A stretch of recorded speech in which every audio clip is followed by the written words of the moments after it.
ഡോക്ടർമാരില്ലാതെ കണ്ണൂരിൽ സർക്കാർ ആശുപത്രികളിൽ ഗുരുതര പ്രതിസന്ധി. 120 തസ്തികകളാണ് ഒഴിഞ്ഞുകിടക്കുന്നത്. പൊതുജനാരോഗ്യ സംവിധാനം പ്രതിസന്ധിയിലെന്ന് DMOയ്ക്ക് കത്ത് നൽകി KGMOയെ. മഴക്കാല രോഗപ്രതിരോധത്തിൻ്റെയും ദൈനംദിന ചികിത്സകളെയും ഇത് ബാധിക്കുന്നുവെന്നും കത്തിൽ പറയുന്നു. നിഖിൽ ചേരുന്നുണ്ട് വാർത്തയുടെ വിശദാംശങ്ങളുമായി. നിഖിൽ, എന്താണിപ്പോൾ അവിടുത്തെ ആശുപത്രികളിലെ അവസ്ഥ? 130 ഡോക്ടർമാരുടെ കുറവാണ് ഉള്ളത് എന്നാണല്ലോ KGMOയുടെ കത്തിലുള്ളത്. ഹസൻ, തീർച്ചയായും കണ്ണൂരിലെ സർക്കാർ ആശുപത്രികളിൽ അതീവ രൂക്ഷമായ പ്രതിസന്ധി നിലനിൽക്കുന്നു എന്നാണ് Kerala government medical officers association DMOയ്ക്ക് നൽകിയ കത്തിൽ പറയുന്നത്.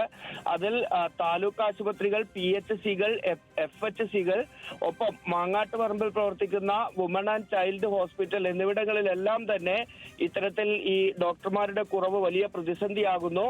120ഓളം ഡോക്ടർമാരുടെ തസ്തികകളാണ് ജില്ലയിൽ ഒഴിഞ്ഞുകിടക്കുന്നത്. ഇത് ദൈനംദിന ചികിത്സാ നടപടികൾക്കും അതുപോലെ തന്നെ മഴക്കാല പ്രതിരോധ പ്രവർത്തനങ്ങൾ ഉൾപ്പെടെയുള്ള കാര്യങ്ങൾക്കും വലിയ തടസ്സം സൃഷ്ടിക്കുന്നു. മാത്രമല്ല, ഡോക്ടർമാർക്ക് വലിയ ജോലിഭാരമായി ഇത് മാറുന്നു എന്ന പരാതി കൂടിയാണ് KGMO നൽകുന്നത്.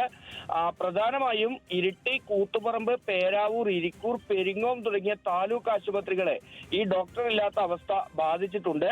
അതിനൊപ്പം കല്യാശ്ശേരി FHC, മാങ്ങാട്ടുപറമ്പിൽ പ്രവർത്തിക്കുന്ന വുമൺ ആൻഡ് ചൈൽഡ് ആശുപത്രി, പാനൂർ CHC, കൂട്ടുമുഖം CHC, കരിക്കോട്ടക്കരി PHC തുടങ്ങിയ സ്ഥാപനങ്ങളിലെല്ലാം തന്നെ ഈ ഡോക്ടർമാരുടെ കുറവ് വലിയ പ്രതിസന്ധിയാവുകയാണ്.